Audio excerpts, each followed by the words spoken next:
How did you write the book? How did I write the book?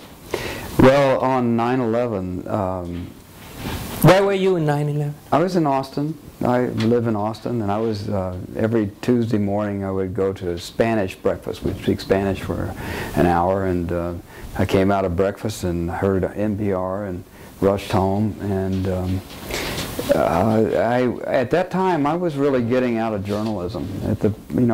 I had been a journalist for a long time, and I felt like I was chewing my tail. Every time I come up with a story, it seemed like I'd done it 15 years before, and so I was writing scripts that I wanted to direct, and I was going to get into the movie business full time. But I sent an email to the editor of the New Yorker, David Remnick, and I said, put me to work. And we had a conference call that afternoon, and there were New Yorker writers scattered all over the place. You know, the planes were all down, and so everybody was trapped where they were, and nobody knew how to go about covering the story.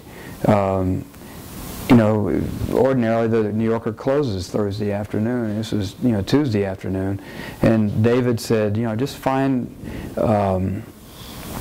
stories of, you know, people's lives that, you know, have been affected by this. Get as richly detailed memos as you can. Send them to me. I'll weave them into some kind of narrative. And I was in Austin, and a long way from the scene of the crime, where I really wanted to be. But through calls and emails, I located a young man named Kurt Yeltsin, who he was a young reporter. He worked for an investment magazine called Waters, and they covered high-tech investments. And they had a meeting that day in the windows of on the World Restaurant on the 106th floor of the World Trade Center, and he was supposed to be there. But Kurt, for the first time in his life, slept through his subway stop, and he realized his mistake. You know, got off at the next stop. You know, got back to the Trade Center, ran into the Trade Center, and he was finally made it to the elevator, which was on a different level when you go all the way to the top. And the elevator operator was holding the door for this well-dressed, well-put-together businesswoman, and Kurt was looking at his watch and seeing he's already, you know, 5 minutes late, and the woman steps onto the elevator, and he noticed that she had a rose tattoo on her ankle, and he thought, oh wow, and then the plane hit. And he had such amazing recall of all the events, but he was, when I talked to him, he was in shock.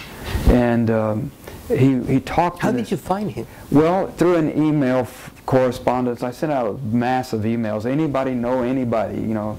And this guy had studied acting, as it happened, and a friend of mine who's in the movie business had gotten an email from a friend of a friend who said, I just had a friend who got out of the Trade Center, so I got his number and I called him. And so I would call Kurt and talk to him, and he would describe, you know, for instance, trying to get out of the Trade Center. He walked out, he thought he had walked outside, but it was a terrace that didn't go anywhere, and it was covered with shoes. And what he thought were what looked like luggage, you know, in his shocked state, and it turned out it was torsos, and you know, there were bodies falling all around him. And then he went back into the building, and there were he described in this really high, stunned voice, you know, pieces of concrete that weren't there a moment before. You know, and one was the size of a clock radio. And then I turn around and there was another one the size of a desk. And I realized that these things were falling, but and then a man walked by with his skin on. He was all covered with ashes. Anyway, his story became the bookend for the black issue of the New Yorker that we wrote that. And that's how I got into it. I just, and I remember so well, I would be talking to him, and then my wife would transcribe. And, you know, I would go off and cry, and then I'd call him back. Because, you know, he had such an amazing, vivid memory of those events. But it was really, really hard.